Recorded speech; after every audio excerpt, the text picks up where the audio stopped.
The mid 90s was an interesting time with movies. I mean, things were really starting to get, I don't know, like it felt dangerous. There was a lot of risks being taken on some very little known people like Richard Linklater, Kevin Smith, Quentin Tarantino, which led to movies from people like Danny Boyle, Guy Ritchie.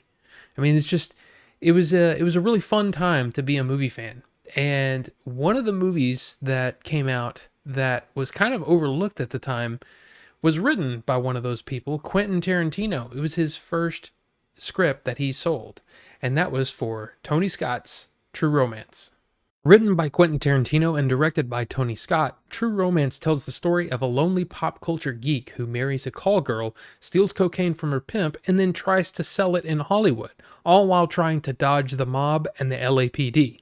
The movie stars Christian Slater, Patricia Arquette, Dennis Hopper, Val Kilmer, Gary Oldman, Christopher Walken, and many, many others. Back when I worked at Blockbuster in the late 90s, True Romance was one of those go-to movies for me. When somebody said, I've seen everything and I want to see something else. I want to see something new. I would always ask, have you seen True Romance? And they go, no. And I'm like, okay, the title is throwing you off. Let me explain. And I would give them this insane list of people that are in it. And they're like, okay, I gotta check this out. So it was always one of those movies that for some reason, I feel like it never found its audience because I think the title turned a lot of people off of it. I think I first saw the movie sometime probably in 95, I would say. It was after Pulp Fiction. I know that because I heard the title True Romance. I was like, yeah, that doesn't interest me. Like it doesn't interest me at all. But I'd seen Pulp Fiction, loved it, and was going through Quentin Tarantino's filmography, learned that he wrote True Romance, and I was like, okay, then I've got to see this movie. And man, it's been a favorite of mine since then. I haven't seen all of Tony Scott's movies. I mean, if you've been watching my channel, you know that I'm a fan of Ridley Scott, his older brother. But Tony Scott has always been somebody that I've really enjoyed their movies. I mean, like you got, like I said, Top Gun, Days of Thunder, Crimson Tide, Man on Fire. I mean, the guy makes really, really good movies. And unfortunately, he passed away in 2013. We won't see any more movies from him. But look, to me, this is one of his best. This movie is violent. It's politically incorrect in a lot of ways, even for the day. Like 93, you have to understand, when this movie came out, things were different.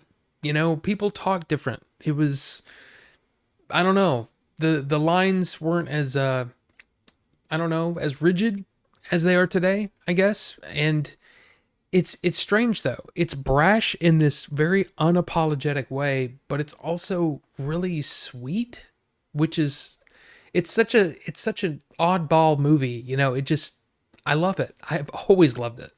The way this movie is shot, there are scenes that are just like I there's so much energy in Tony Scott's direction, the way that he moves the camera. He even says in one of the commentaries that he's got ADHD, and he's always been one of those kids that could never sit still. And so even during dialogue scenes, he can't keep the camera sitting there. It's got to constantly move. And that kind of energy is something that I always really liked about this movie in particular. If you watch his other movies, you can see that as well.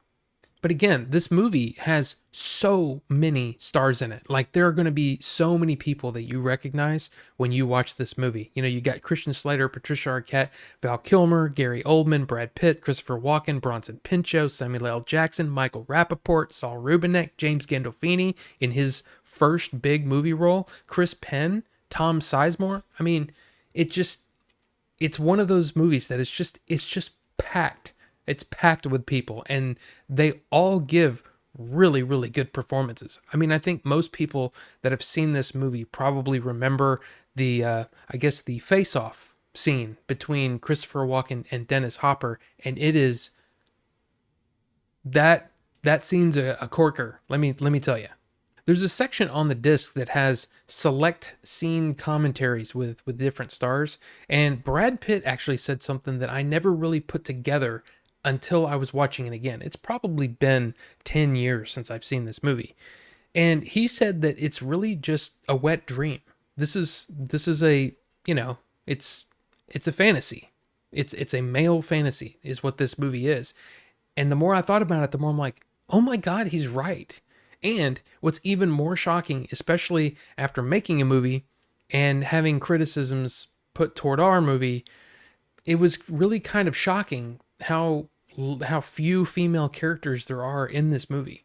I could go on and on and on about this movie, and I could break down, you know, like everything, but I think that's kind of a waste of time. Especially if you've seen the movie, you know what I'm talking about. But I wanted to point out one scene in particular, or actually two scenes. If you've seen the movie, you know that Brad Pitt plays this character Floyd. And Floyd is he's a pothead and he sits on the couch and he doesn't take part in really any of the action. But I didn't realize until someone, I think it was the costume designer.